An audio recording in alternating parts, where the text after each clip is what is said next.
ரோமர் 3ஆம் அதிகாரம். இப்படியானால் யூதனுடைய மேன்மை என்ன? விருத்த சேதனத்தினாலே பிரயோஜனம் என்ன? அது எவ்விதத்திலும் மிகுதியாக இருக்கிறது. தேவனுடைய வாக்கியங்கள் அவர்களிடத்தில் ஒப்புவிக்கப்பட்டது. விசேஷித்த மேன்மையாமே.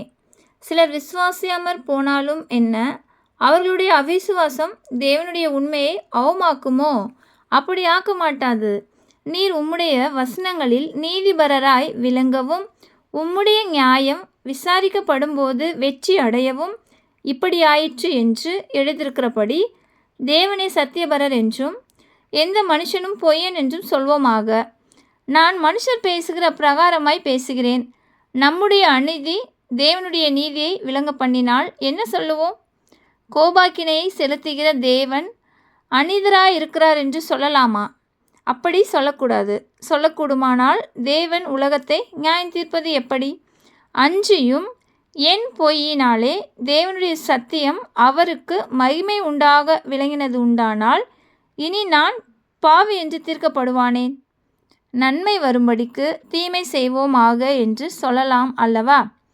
நாங்கள் அப்படி போதிக்கிறவர்கள் என்றும் சிலர் எங்களை தூஷித்து சொல்லுகிறார்களே. அப்படி போதிக்கிறவர்கள் மேல் வரும் ஆக்கினை நீதியாயிருக்கும். ஆனாலும் என்ன, அவர்களை பார்க்கிலும் நாங்கள் விசேஷித்தவர்களா? எவ்வளவேனும் விசேஷித்தவர்கள் அல்ல. யூதர் கிரேக்கர் யாவரும் பாவத்திற்கு உட்பட்டவர்கள் என்பதை முன்பு திருஷ்டாந்தப்படுத்தினோமே. அந்தபடியே நீதிமான் ஒருவனாயிலும் இல்லை, உணர்வுள்ளவன் இல்லை, தேவனை தேடுகிறவன் இல்லை. எல்லாரும் வழி தப்பி ஏகமாய் கெட்டுப்போனார்கள். நன்மை செய்கிறவன் இல்லை, ஒருவனாகிலும் இல்லை. அவர்கள் தொண்டை திரேக்கப்பட்ட பிரேதக்குழி. தங்கள் நாவுகளால் வஞ்சனை செய்கிறார்கள். அவர்களுடைய உதடுகளின் கீழே பாம்பின் விஷம் இருக்கிறது. அவர்கள் வாய் சபிப்பினாலும் கசப்பினாலும் நிறைந்திருக்கிறது. அவர்கள் கால்கள் இரத்தம் சிந்துதற்கு தீவிரிக்கிறது. நாசமும் நிர்பந்தமும் அவர்கள் வழிகளில் இருக்கிறது. சமாதான வழியை அவர்கள் அறியாதிருக்கிறார்கள். அவர்கள் கண்களுக்கு முன்பாக தெய்வ பயமில்லை என்று எழுதியிருக்கிறதே. மேலும் வாய்கள் யாவும் அடைக்கப்படும்படிக்கும் உலகத்தார் யாவரும் தேவனுடைய ஆக்கினை தீர்ப்புக்கு ஏதுவானவர்கள் ஆகும்படிக்கும் நியாயப்பிரமாணம் சொல்லுகிறதெல்லாம் நியாயப்பிரமாணத்துக்கு உட்பட்டிருக்கிறவர்களுக்கே சொல்லுகிறதென்று அறிந்திருக்கிறோம்.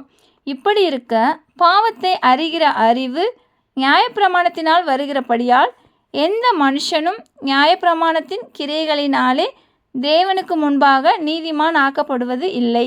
இப்படி இருக்க நியாயப்பிரமாணம் இல்லாமல் தேவ நீதி வெளியாக்கப்பட்டிருக்கிறது. அதை குறித்து நியாயப்பிரமாணமும் தீர்க்க தரிசனங்களும் சாட்சியிடுகிறது. அது இயேசு கிறிஸ்துவை பற்றும் விசுவாசத்தினாலே பலிக்கும் தேவ நீதியே.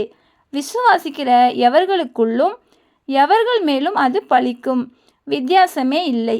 எல்லாரும் பாவம் செய்து தேவ மகிமை அற்றவர்களாகி இலவசமாய் அவருடைய கிருபையினாலே கிறிஸ்து இயேசுவிலுள்ள மீட்பை கொண்டு நீதிமான்கள் ஆக்கப்படுகிறார்கள்.